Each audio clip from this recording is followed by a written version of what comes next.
Hello guys and welcome to another video from Oscar Cooper. I hope you are all well. If you are new, where have you been? I am the authority on PlayStation 4 couch co-op and split screen games. If you're a regular, oh my god, we've got a treat in for you guys at the end of this list, alright? No skipping forward, no spoilers, you're going to thank me for this one. Okay, let's get started. Chariot. It's $4.99 US on PlayStation Network at the moment. That's very cheap, and this is not a bad looking or a bad game by any stretch. If you don't know anything about it, then it's a very relaxed couch co-op game. No split screen here, but basically what's going on is you control two characters. Each got a character, and you've got to move this king's chariot around. And where have you been? It's a side-scrolling puzzler, okay, but there's quite a lot of physics involved. So you can push and pull the chariot, and you can also actually grab it with a rope. And the rope can be shortened and lengthened. It takes a while to get your head round actually grabbing the chariot, shortening the rope, so that the other person can then be pulled up. So there's quite a lot of weight physics going on here as well. One of you can pull the chariot up, you can both pull the chariot up, and one of you can pull the chariot up with the other one in tow. So you've got a lot of options here. I think one of the things I like about this game is almost got a guacamole look to it, hasn't it? I mean, look at those light rays going through, and look at the crispness and cleanness of this art style. It's very fresh and bright and vibrant. I like that. It's got the whole game's got a lovely sheen of quality to it, and it's also got some really good voice acting to it. This is not a cheap, even though this is cheap, this is not a cheaply made game, if you know what I mean. There's a lot to do here, and there's a lot to figure out and work out. You have to be quite good friends with the person you're playing with, let's put it like that, because if mistakes are made, that damn chariot just goes rolling off and you're back to square one. There's a really cool respawn mechanic where you just click or hold the circle button down and everyone goes back to the last checkpoint. But it's very cool, the puzzles that it throws at you and how it tests your brain with the physics. There are enemies in the game. There's no footage of them because they're kind of later on, so you do have an attack button. One of the characters got a range attack and the other guy's got a melee, and I don't want to repeat myself, but I really noticed how good voice acting and the characters are in this game. Just check out how cool this skeleton dude is. Welcome. Oh, how did that guild greeting go again? Oh, right. There's also a central hub where you get to sort of work out different entry points to levels. So the levels can dramatically change depending on where you go in on them at, and so that gives you access to different areas. And there's really a lot of secrets in this game. And there's these blueprints. The blueprints transpire to be upgrades for the chariot or for your character, and I really like that idea. And of course, it's just guest join. So what I mean is there's no sign-in, there's no PlayStation Network required for the other character to play with you. I really like this game. Obviously, it's adorable. Obviously, it's a cool platform puzzle, nice and passive, nice and family friendly as well. So Chariot, available on the PlayStation Network currently.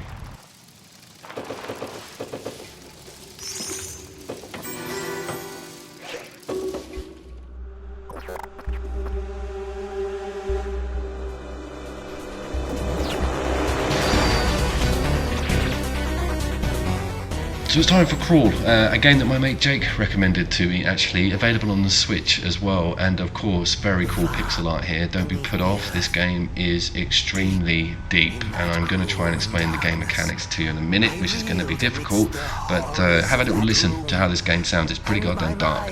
Did start to slip into that vast and unknown ocean. So, okay, let me try this then. So it's a 4-player game, alright? There's always 4 players in this game, and if you don't have 4 people, it will put players in as the empty slots, alright? So this is 2-player footage. Now, what this game is a dungeon crawler, okay, which is, you know, room to room on a roguelike level. And what you're doing is, you all start as humans in this weird room at the beginning, and what the objective is to stay as a human and not become a ghost. That will become clear in a second.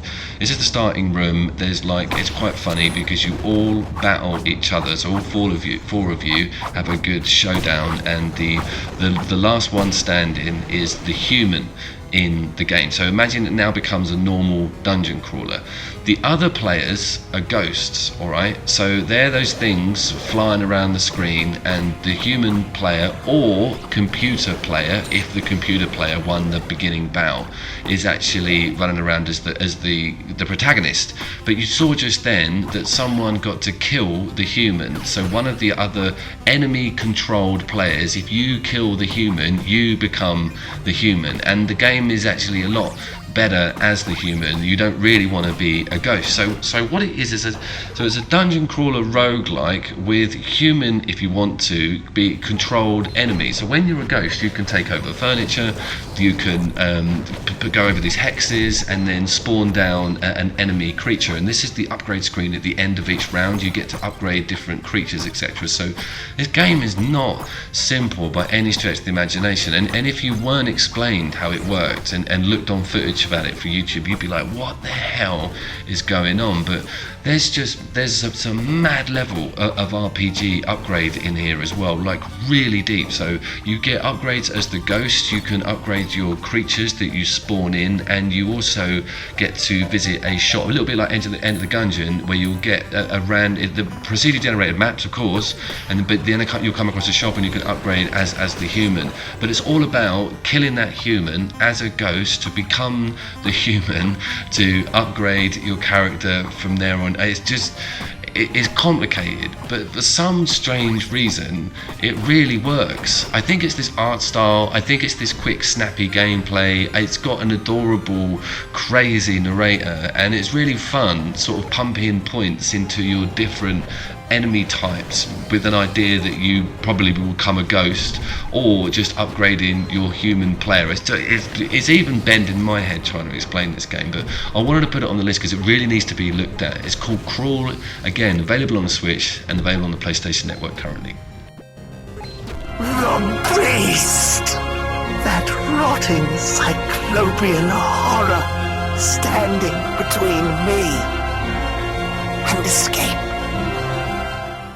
Oh yeah, of course it's back. Of course it's back. One of the most critically acclaimed 4-player cooking games. Is it a cooking game? It's kind of based around cooking, but really it's a game about shouting at everyone in the room that they're not doing their job properly. Yeah, it's Overcooked, but particularly Overcooked 2, and this game was a staple on my channel for a long time. It's obviously 4-player, 1-player, 2-player as well. The 1-player is a bit difficult because you've got a switch between the chefs, but I like its customization and its art style, of course. That great onion guy is back. The plot is about some zombie bread, so I didn't worry about the story too much. Of course, the bus is back. Everyone loves this bus and going around on the levels a la Mario 3 style.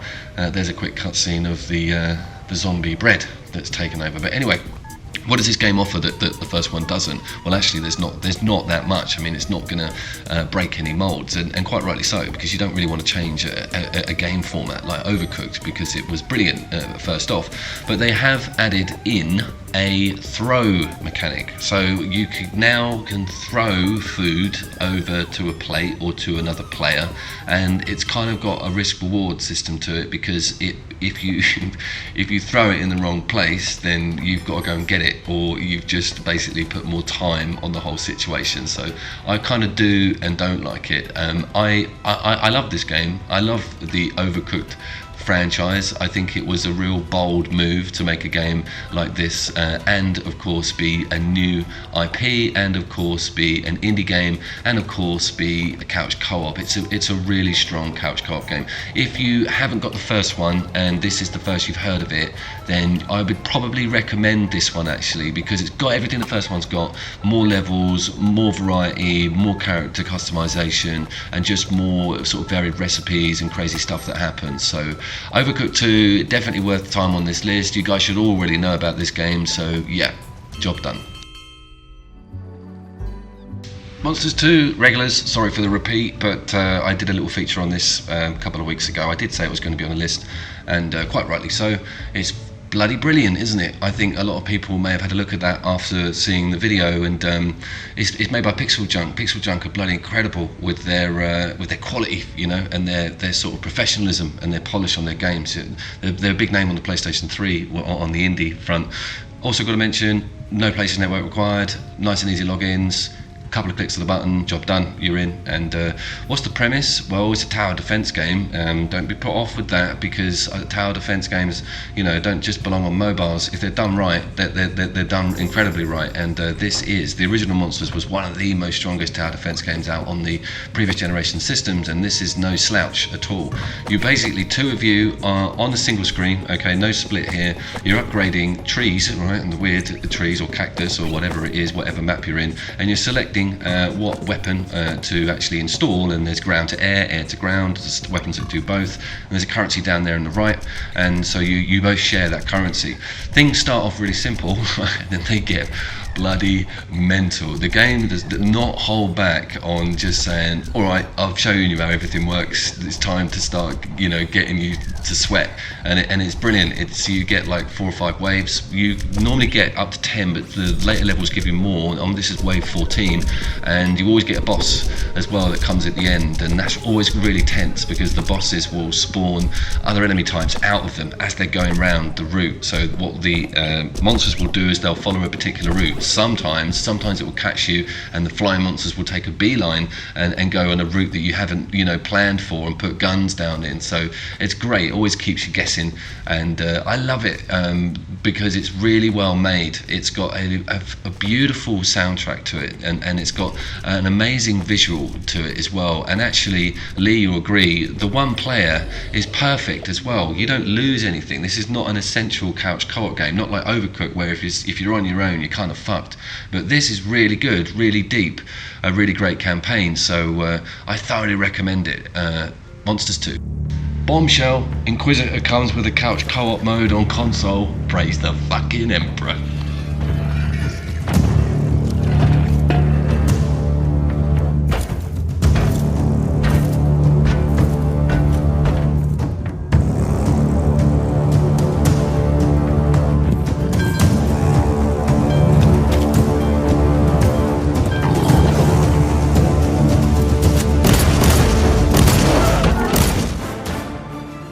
Yep, it's time to purge the unclean, and purge the unclean early. I've got access to Inquisitor Martyr, and guys, this has got couch co-op in it, and it works, but there's a few things I need to talk about. Okay, so I played this to death on PC on early access, and then I bought the whole damn thing anyway because I just got addicted to it. I got addicted to it because it's kind of like Diablo with guns set in Warhammer universe, and I wasn't sure how they were going to port it to the PlayStation 4. It was mind-boggling how they were going to get that mouse and keyboard controls over to a game like this, but they've done it, and they've done it well. They've done a really good job, and I'll be explaining that in a minute. However, the couch co-op on this game is not fully fledged, and I'm going to it's not a bad thing, don't get me wrong, but I'm going to break down exactly what's different about it. It's not like Borderlands or Diablo, where the other player is playing a full-blown one-player version of their campaign alongside you. When you have someone else in on this game, they come in as a guest, and they come in with an automatic loadout. We'll talk about that in a second, but let's just look at this gameplay, because you might not know anything about this. So it's top down. I have control of the camera. I can swing that camera around. The other player can't. All right, so that's both a good and a bad thing. The person I was playing with didn't mind it that much, but they were kind of, you know, they've brought it up. And also, the game has quite a sort of shallow distance. It never really dawned on me when I was playing it on one player, but again, the person I was playing with was like, I can't really see what's going on up ahead, and you can see that one of us is a sniper and one of us is sort of close quarters character here, but this works though, you know. This game is so good on single player, and it's going to be absolutely identically good on multiplayer, because you'll both be autonomous with that camera and you won't be stuck on the same screen. But as an add-on, as an added extra to an already blinding game, this game is not getting enough coverage, all right? And those twits at IGN, they gave it a 6 out of 10. Look how busy this game is. It's like, you know, Diablo doesn't, and it's hard. It's not like Diablo, you die, okay? If you get swamped and you're not thinking right, and you've got the correct gun on, and you've not, you know, got cover in a situation, you'll die. It's totally unforgiving. But it's suffering from some big frame rate issues. And again, this is not officially launched either. I don't think it is. It's supposed to be the 23rd of August, but it's stuttering a bit.